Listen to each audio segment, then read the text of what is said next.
Се радувам што можеме да ја продолжиме оваа втора серија, сега втора проповед на темата Оче наш. Не знам дали ја знаете молитвата Оче наш. Се работи за молитва која Исус ги учи своите апостоли како да се молат. И беше интересно, за мене интересно искуство, додека бевме во Дубровник минатата недела, тоест поминатата недела веќе, минатата недела точно, кога луѓе од повеќе христијански традиции и луѓе од повеќе земји се молевме со Оче наш секој на свој јазик. И наистина прекрасна молитва во која можеме да имаме заедништво. Знаете, ние луѓето лесно можеме да најдеме причина за подвоеност, причина за различност, може лесно да се најде. Но верувам дека ние сите сме повикани и предизвикани сме да бараме единство. Тоест последната молитва за која Исус се молел, последната молитва, она првосвештеничка молитва како што ја нарекуваат теолозите, која се наоѓа во Јован 17 глава, тоа е последната молитва која Исус ја моли пред тој да биде фатен и да биде распнат. Тоа е последната молитва. И тоа што таму е нагласено во таа молитва, тоа што можеме да го забележиме, тоа што за кој Исус се моли, е неговите апостоли, неговите ученици и сите оние кои доаѓаат после него е да бидат едно. Како што тој и таткото се едно, како што тој заедно битисува со својот Отец, така и ние да престојуваме заедно, да бидеме едно, да бидеме во единство. Така да на многу начини молитвата Оче наш е еден обединувачки фактор. Кога да се молиме ние со таа молитва, сите како прво ги изговараме истите зборови. Истите зборови се. Не се некои други зборови, туку истите зборови се. Тоа е молитва кој произлегува од Исус. Значи, има многу работи од кои можеме да учиме преку молитвата Оче наш. Така да јас се земав за инспириран од таа, да кажеме, заедничка, како да кажам, дружење таму со христијани од повеќе конфесии. Јас бев инспириран да проповедам на Оче наш молитвата. И минатиот пат тие што бевте, знаете дека јас ви давав една домашна работа, а тоа е да се молите со молитвата Оче наш секој ден. И да запишувате рефлексии, што Господ ви зборува преку таа молитва. И сега јас прво ќе ја прочитам молитвата Оче наш, ќе имам кратко повторување и ќе споделам едно сведоштво и после ќе замолам Вале да дојде да ни сподели нејзино сведоштво за тоа како што доживеала додека она се молела со молитвата Оче наш. Матеј 6 глава 9 до 13 стих вели вака: туку молете се вака: Оче наш, кој си на небесата, да се свети името Твое, да дојде царството Твое, да биде волјата Твоја како на небото, така и на земјата. Лебот наш насошен дај ни го денес и прости ни ги долговите наши, како што и ние им ги проштеваме на нашите должници. И не воведувај не во искушение, но избави не од лукавиот, зашто Твое е царството и силата и славата во сите векови. Амин. Јас минатиот пат ви ветив дека ќе има барем уште една проповед, но како што испадна, но реков дека тоа е едно патешествие на кој ќе видам колку ова серија проповеди ќе трае. За сега има уште една недела. Ќе видиме за другата недела со искуството со Светиот Дух, со молитвата, да видиме дали ќе има уште една проповед. Знаете, ние никогаш не смееме да забораваме дека сме посткомунистичко општество. Во едно такво општество молитвата честопати се гледа како бескорисна работа. Како за пример, имаме ни една народна поговорка: земи мотика, не молитва. Сте го слушнале тоа? Ќе земеш мотика, не молитва. Молитвата не помага, земи сработи нешто. Ти сработи си. Една народна изрека. Таа изрека открива што генерално се мислело за молитвата долго време и како луѓето гледале на молитвата. Не само што е ставена на периферија, како непотребна, туку беззначајна. Ако ти сам нешто не си сработиш, џабе се молиш. Во други случаеви, молитвата е само како последна мерка за безизлезна ситуација. Знаете, кога си во густо, кај нема веќе. Пробавме се, нема каде на друго место да се обидуваме да спасиме ситуација, сега веќе ни останува само молитва. Се слушнале тоа? Така ја третираме молитвата како последна опција, последно нешто од кое бараме помош. Во овој случај, молитвата е ограничена на итна мерка за некаква надприродна реакција во дадена ситуација. Веќе испробавме се, како, не знам дали сте го слушале зборот глич. Јас го научив тоа од Доротеја. Кога игра некоја игрица и некоја игрица има некој глич. Што значи тоа? Има некое неправилно нешто во играта, кој отвора некоја нова врата за некое друго место кој иначе не постои во играта. Тоа е глич. Е така понекогаш ќе гледаме молитвата како некој глич во нормалниот свет. Нормално се функционираат работите и сега кога ни треба брза помош, некаков глич, нешто надвор од нормалната работа, одиме на молитва. Нема друг спас. Бараме глич. Нешто надвор од сите правила. Молитвата, како што зборувавме минатиот пат, не е средство до некоја цел, туку е цел само по себе. Молитвата е цел. Молитвата е важна работа. Молитвата не е нешто што го зајакнува или прочиствува христијанскиот живот. Таа е христијанскиот живот. Молитвата во суштина е христијанскиот живот. Тоа е твојот живот. Молитвата треба да биде твојот живот. Молитвата не е нешто само додаток на христијанскиот живот. Молитвата не е само дел од христијанскиот живот. Молитвата е христијанскиот живот. Нашиот христијански живот е како една голема молитва. Тоа е молитвата. Сега можеби ќе си кажеш за Живко, пошто проповеда на молитвата, он веројатно е специјалист за молитва. Веројатно Живко е таков. Живко е молитвен човек кој може 24 часа на ден да се моли и да нема мак. Молитвата, како и животот, има своји подеми, има и своји падови. Таква е молитвата. Молитвата понекогаш е место за уживање. Ми се чини дека со сати можам да поминам, со часови можам да поминам во молитва, да зборувам толку многу колку што сакам на Бог во молитва и да не се изморам. Но понекогаш мислам дека над мене има еден железен плафон во кој зборовите не одат подалеку од плафонот. Понекогаш молитвата е едно тешко тихување. Една тешка тишина во која јас не знам ни што да кажам. Молитвата е таква. Понекогаш немам повеќе од неколку збора. Молитвата нема една форма. Молитвата си има своји сезони, животни сезони. Така е и нашиот живот. Ети сакам да споделам едно сведоштво. Јас побрав дозвола од Весна, која доаѓа на црква тука, да споделам сведоштво кој таа го сподели со мене. Весна вели вака. Таа сподели дека во процесот на молење, Оче наш, вниманието и било насочено кон Центарот за социјална работа. Таа и таму работи. Таа се молела за луѓето со кои работи да им омекнат срцата, но во нејзиното сведоштво сподели нешто што јас можам да видам дека Бог и нејзе и го омекнал срцето. Наместо да се гневи на властите, на подредените и така на надредените тие што се над неа, таа почнала да се моли за нив. Тоа беше нејзиното сведоштво кој таа ми дозволи да го споделам. Јас ќе замолам Вале да дојде да сподели нешто од нејзиното сведоштво за молитвата која таа го има искусено. Повели Вале. Добро, фала. Еве, добар ден и од мене. Јас немам многу да кажувам, да ширам, туку директно ќе кажам нели моето сведоштво, моето искуство. Баш како што кажа Живко, можеби во некој период уназад мојот молитвен живот беше као нека рутина. Као нели тоа треба да се прави секој ден да се молиш.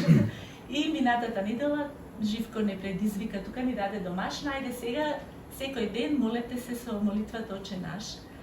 И јас уште првиот ден, тоа беше понеделникот, кога почна да се молам, сам јас тоа нема да го читам, тоа решив како се молам и тоа да го запишувам, зашто нели таква беше домашната, да запишувам па да го пратам кај Живко.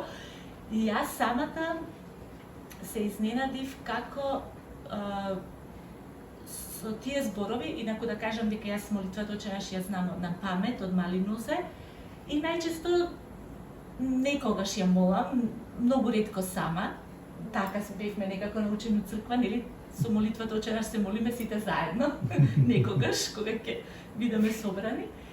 И сега, нели, еве, сега се молев сама, со тие зборови, ама не беа само тие зборови. Еве, Весна се молела насочена кон Центарот за социјална работа. И јас кога почнав првиот ден да се молам, мојата молитва не беше насочена кон ништо, туку баш кон тие зборови. Но тие зборови произлегува како откровенија, како Бог повторно да ми се откри подлабоко и посилно. И јас бев воодушевена затоа што во исто време како Бог подлабоко и посилно ми се откриваше, јас добивав слобода да бидам јас, а Бог Бог. И навистина можам да кажам фала за домашното, затоа што јас верувам дека не случајно Живко ги проповеда овие молитви, оваа тема ја проповеда овие недели. Лично на мене ова ми требаше во мојот живот христијански, затоа што навистина уште еднаш се покажа дека Божиот збор е меч со двеоштрици кој што разделува, нели, коскиот месо, така како што пишува стихот. И тоа беше интересното што преку таа молитва се она што јас го запишував беше како да пишувам други стихови што мене ми доаѓа во тој момент кога јас се молев, не дека ја отварав Библијата, но едноставно ми доаѓа како да ги знам дека се тука некаде тие стихови, што самото покажува дека тоа е Божиот збор и он си е делотворен и делува. И потоа следните денови како се молев до вчера, молитвата Оче наш ја молев насочена кон моите проблеми, кон други луѓе, и секој пат тоа беше резултатот. Значи, јас ја добивав слободата да бидам јас и Бог Бог и во тие проблеми за кои што јас се молев и во некои безизлезни ситуации, можеби за мене. И денеска и како што пеевме, дека навистина имаме слобода во Бог да бидам јас, а Бог Бог. И едноставно да, например, кога се молиш да биде волјата твоја. И тоа ти дава слобода кога се молиш за нешто, а Живко спомна, нели, кога ние некој пат се молиме како последно средство за спас, сега само Господ ќе го притиснеме тоа копче, Господ да помогне. Ама кога се молиме да биде волјата твоја и во таа неволја, ние всушност се молиме да биде волјата Божја. Значи не копче за спас и Господе вака треба ова да се случи. Сега оваа работа вака треба да се реши. Оти ја така сакам, поидам, ако се реши, ништо не е решена работата. А Бог вика не, нека биде волјата твоја. И мене исто тоа во оваа молитва многу Бог ми зборуваше низ оваа недела. Ала. Фала многу, Вале. Фала многу, Вале. Иначе од сите домашни Вале сум нема петка, морам да кажам. Инака да, бе охрабрувам да си правите домашни, посебно од пасторот, ако дојдат. Така е. Ние стигнавме до делот Лебот наш насушен, дај ни го денес. Во Матеевото Евангелие, знаете дека молитвата Оче наш има две верзии. Во Евангелието според Матеј и во Евангелието според Лука. Во Матеј вели: нашиот насушен леб дај ни го денес, а во Лука вели: нашиот насушен леб давај ни го секој ден. Во центарот на самата молитва стои овој прекрасен дел во кој се молиме за лебот. Тоа е интересно. Си мислиме дека молитвите понекогаш се за најдуховните работи кои може да ги замислиме, најдуховните битки или не знам што, но еве во центарот на својата молитва Исус го става лебот. Лебот, секојдневниот леб, кој на нас ни е потребен. Бог не учи да се молиме за секој ден, потребите кои се за секој ден, посебно за лебот. Имаме неколку дилеми. Првата дилема е следна. Дали лебот за кој се молиме во оваа молитва се однесува на Христовото тело, кое е лебот на животот, еве го Христовото тело, лебот, кој ние секоја прва недела во месецот се присеќаме и го правиме тоа во негов помен, или на лебот како најосновната исхрана која човекот ја има и со која може да преживее. Зашто се однесува тука? Во овој случај јас би рекол да, и на двете работи. Исус е лебот на животот и тој себе се представува како насушна храна, бидејќи човекот не може да живее без Бог. Едноставно не може. Во овој случај, гледајќи од тоа што Исус го направи, можеме за време на причеста да видиме дека Бог одговори на таа молитва. Еве го лебот, кој на нас ни е потребен за да живееме. Исус се дал веќе, целосно, комплетно, еве го лебот на животот. Исус веќе, додека се молиме, знаеме дека ја услишал таа молитва. И во нашиот случај, во нашата традиција, во нашата црква, секоја прва недела од месецот, ние јадеме од тој жив леб. Потребата од Бог во животот најдобро може да се разбере на тој начин како потребата за најосновната храна за животот. Таков е Бог. Таква основна работа е Бог во нашиот живот. Исус за себе не кажа дека е црешата на шлагот. Исус не кажа дека јас сум црешата на шлагот. Се е супер, само јас сум црешата на шлагот. Исус не го кажа тоа. Исус не кажа дека е некој скап кавијар кој само некој ќе може да си го дозволи. Исус не го кажа тоа. Или некоја торта за време на некоја прослава. Исус ништо од тоа не кажа за себе. Тој кажа дека е лебот на животот. Тој е составен дел од наосновната состојка за преживување. Колку прекрасно. Исус не се става себе си во некој елитизам или во некаков раритет кој никој не може да си го дозволи, туку тој вели јас сум лебот. Од сите работи со кои Исус можеше да се поистовети, тој се поистовети со лебот. Затоа што е најпотребната и најреширената состојка за преживување. Јас сум лебот на животот. А зошто Исус тоа го кажува? И што можеме да заклучиме од тоа што Исус го кажува? Августин, црковен отец, зборува за еден концепт кој треба да го разбереме. А тој концепт на латински се вика capax Dei. Capax Dei. А тоа е идејата дека луѓето се способни да го примат Бог. Ние луѓето сме способни да го примеме божественото. Идејата која Августин ја развива е концептот на живот во кој ти постојано го примаш Бог. Тоест зависиш од Бог, зависиш од односот со Него, од секојдневната средба со Него. Ги примаш основните состојки на животот со секојдневниот живот со Него. Во тој случај, тој е нашиот секојдневен леб. Од Него примаме секој ден. Имаме потреба од Него за да преживееме. Од друга страна, лебот се однесува и буквално на лебот кој секојдневно ни е потребен за да преживееме. Од вистинскиот леб кој го јадеме секој ден. Друга дилема која имаме во оваа фраза е: дали Исус нас не учи да се молиме за лебот кој ни треба за денес, или не учи да се молиме за лебот кој ни е потребен секој ден? И се каже, добро, тоа не е некоја голема разлика и се сложувам. Не прави некоја огромна голема разлика за тоа како ќе се молиме. Јас повторно во овој случај верувам дека се работи за двете работи. Од една страна Исус сака да се молиме за лебот како насушна потребна секојдневно и да пристапуваме кај Него секој ден во молитва за таа потреба. Тој ни учи секој ден да пристапиме. Од друга страна, признаваме дека неговата дарежливост со тоа што тој на нас ни дава, ќе ни биде потребно до крајот на нашиот живот. Се молиме за лебот кој ни треба денес, но исто така се молиме за лебот кој ќе ни треба до крајот на животот секој ден. Признаваме. Се што на нас ни треба, основните работи за животот ги чекаме од Него секој ден. Овој дел од молитвата открива уште една важна работа за нас и за нашата природа. Ние сме охрабрени од Бог преку овој дел од молитвата, да се молиме за денешната потреба за леб.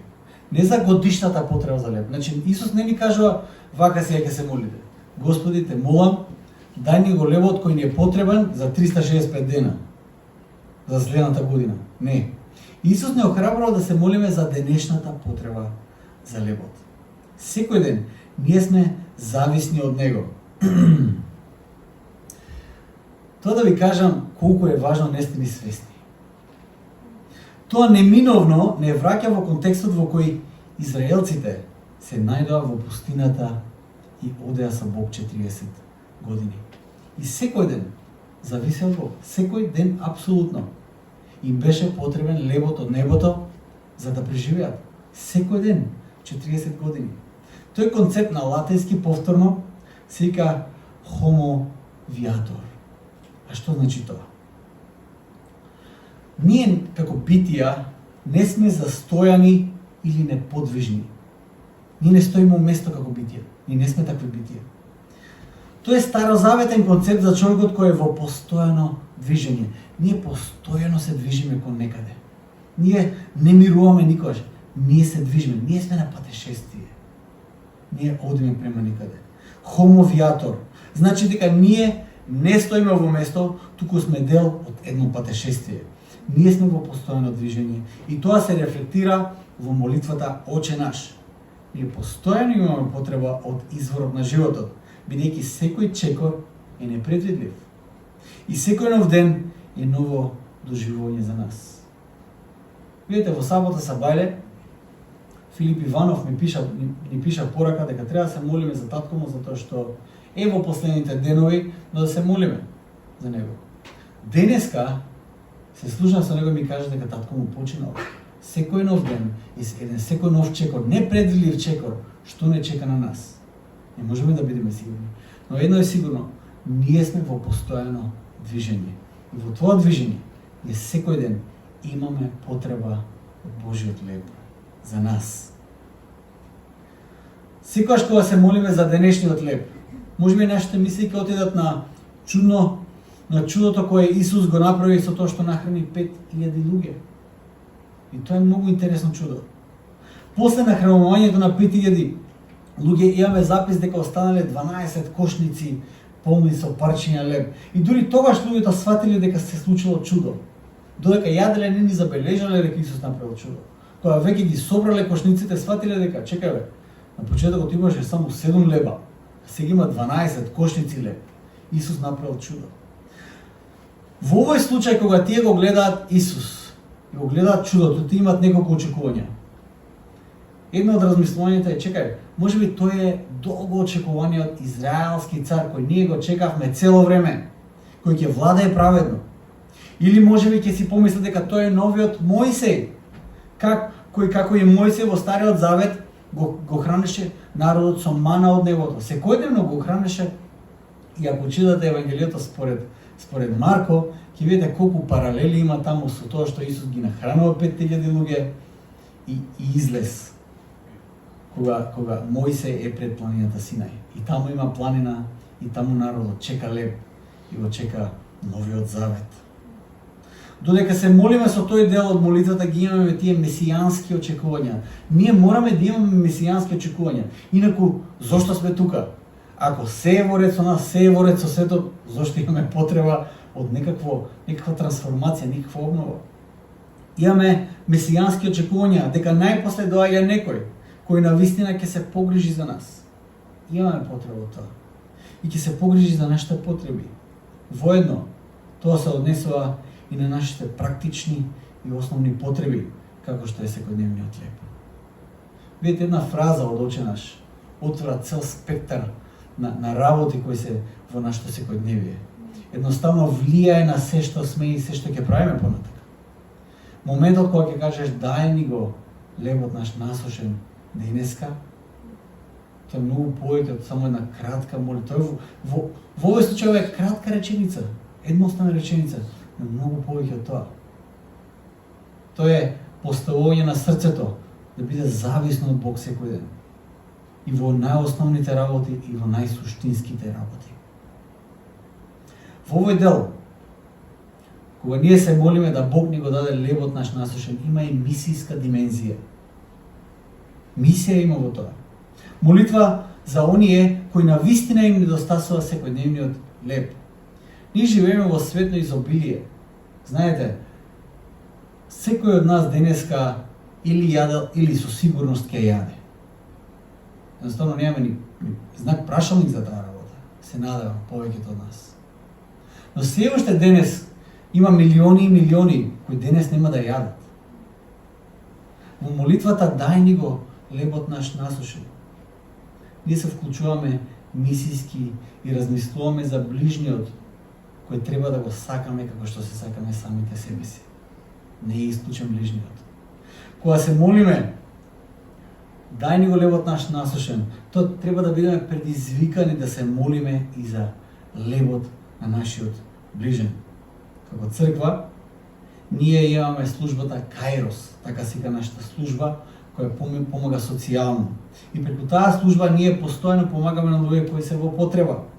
Дали е тоа преку тој концептот кутија надеж што го имаме, поставено го покажуваме тука кутија полна со некои работи, еве баш ги имаме кутиите за следниот месец, тука се ќе треба да ги поделиме.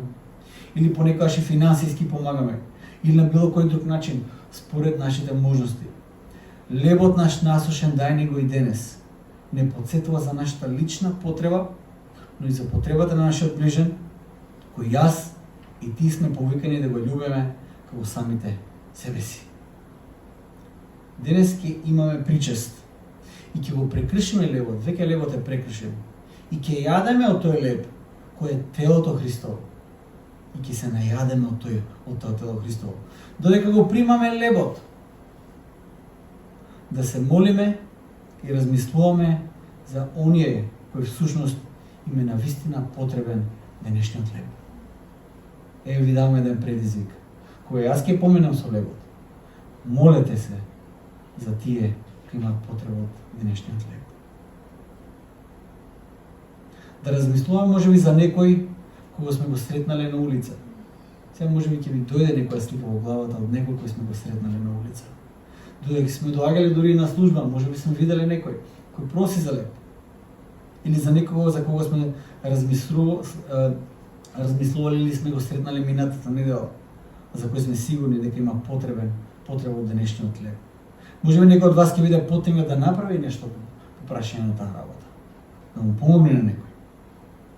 Важен аспект на молитвата е спремноста да се слуша тивкиот шепот на Светиот Дух додека се молиме. Тоа е многу важен аспект на молитвата. И додека се молиме со молитвата Отче наш, додека се молиме за нашиот секојдневен леб, потребата од нашиот насушен леб, понекогаш Светиот Дух ќе ни шепне за некој кој е навистина во таа потреба и ќе не предизвика да преземе некаква акција. Да го слушаме Светиот Дух што ни збори. Светот е преполн со гладни луѓе. Има гладни луѓе за леб, има гладни луѓе за Исус, има гладни луѓе за љубов. Не постои една врста на глад. Повеќе врсти на глад. Има некои луѓе се прегладнети за љубов. Кога се молиме за нашиот насушен леб, кој ни е потребен денес, мораме да го земеме тој дел од молитвата во контекстот во кој се наоѓа, бидејќи тој дел се наоѓа веднаш после нашата молитва за Божјото царство да дојде и неговата волја да биде на земјата како што е на небото. Во овој контекст се наоѓа ова молитва за насушниот леб. Јас верувам дека Божјата волја не е да има гладни луѓе на оваа земја. Тоа не е според неговата волја. Кога се молиме неговата волја да биде на оваа земја како што е на небото, тоа на нас не предизвика да земеме и акција. Не само се молиме, туку и да действуваме во согласност со неговата волја. Дај ни го лебот наш насушен денес. Следна фраза која следи е: прости ни ги долговите наши, како што и ние ги проштеваме на нашите должници. Следната фраза носи еден нов концепт кој ние не смееме да го промашиме. Исус сака неговото ново семејство да биде семејство на простување, да си простиме еден со друг. Сето тоа има длабоки корени во Стариот Завет. Во Еремија 31 глава вели јас ќе направам нов завет. Бог вели на пророкот Еремија, јас ќе направам еден нов завет, не како оној стариот кој израелците го прекршија, туку нов во кој јас ќе бидам милостив кон нив. Тој е новиот концепт кој јас ќе го воведам, во кој ќе им ги простам гревовите и нема да си спомнам за нивните прекршоци никогаш повеќе. Тој е новиот завет. Бог најавува нешто ново. Таа нота на простување се проткајава и понатаму, ја гледаме во Езекијал 34 глава 5 и 6 стих, но најмногу може да се види во Исаја од 40 глава до 55 глава. Тоа е една неверојатна, како да кажам, литература, дел од литература која зборува за надежда, зборува за простувањето, за нешто ново, за некој, што кажат на англиски anticipation, некакво ново исчекување, дека нешто ново ќе се случи. Не знаеме што точно, нешто ново доаѓа. Не знаеме што е тоа, но очекуваме нешто ново Бог да направи. Нешто кое никој никогаш не помислил дека Бог ќе го направи.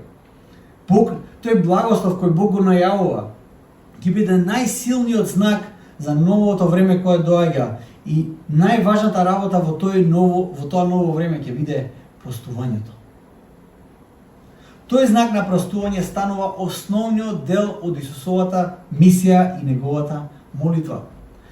Молитвата на новото време, кој Исус го најавува, тоа е молитвата на неговото царство. Исус постојано одеше наоколу и простуваше гревови. Тоа беше толку невообичаено. Обичен човек кој одеше наоколу и правеше нешто кое ниеден индивидуалец немаше право да го прави. Можеби од наша гледна точка и кажем, добро, што е толку big deal у таа работа? Што е?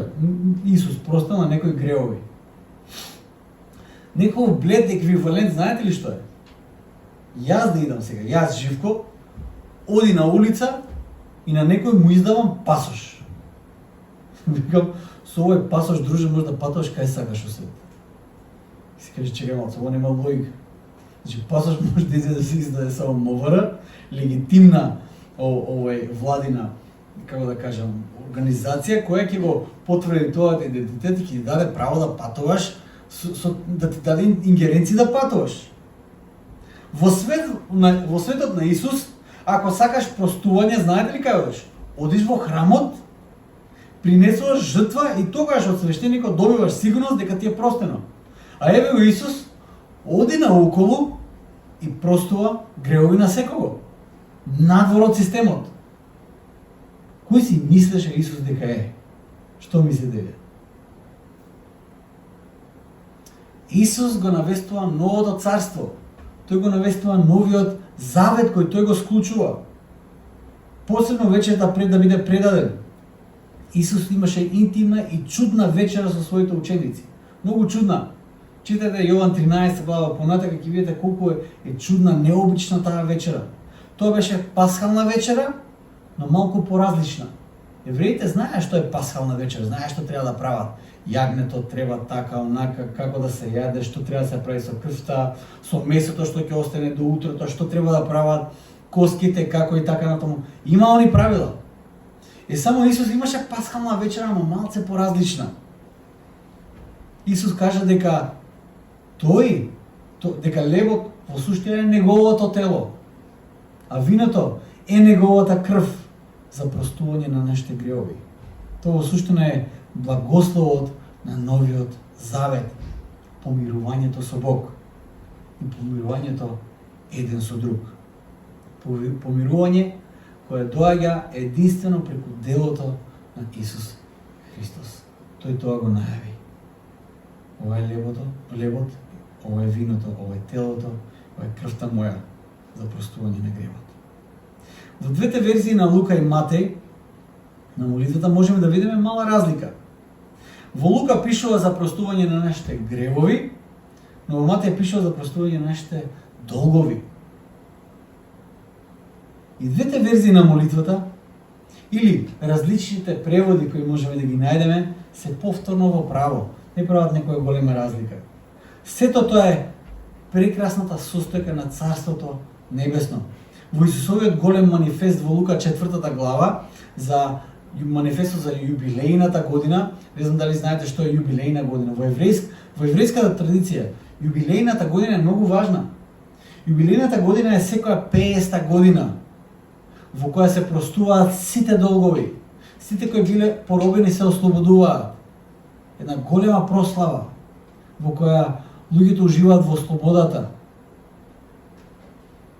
Исус зборува за таа конечна јубилејна година каде што ќе бидат простени сите греови, ќе бидат ослободени сите кои се заробени.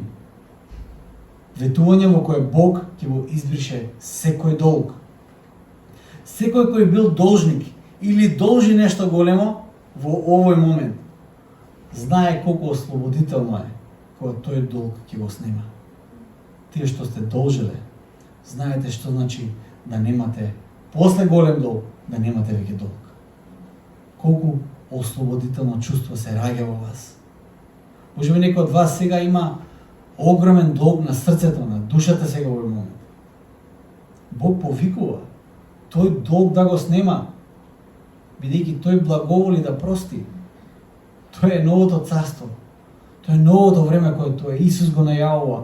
Ако Исус можеше да оди по улици во првиот век и да проштава, тој може и сега, уште повеќе сега, каде преку Светиот Дух е присутен насекаде. Секој долг кој го чувствуваме, го носиме пред неговите нозе и тој ќе го прости. Преку вера ние го прифаќаме тоа простување и ослободување. Ако имате долг, не се мислете многу. Пристапете кон Исус и тој ќе ви прости. Тоа чувство на ослободување сега го наоѓаме во срцето на Христовата молитва. Љубовта во првата црква може да се забележи дека оди подалеку од љубов која е изразена само преградка и преку бацка. Многу подалеку. Љубовта во првата црква се изразува преку саможртвување, преку споделување, преку простување на долгови, преку финансии, преку се. Преку се се изразува таа љубов во првата црква. Така сме и ние предизвикани и денес. Колку е во наша можност да допринесеме за тие долгови да бидат простени. И доаѓаме до еден многу важен дел.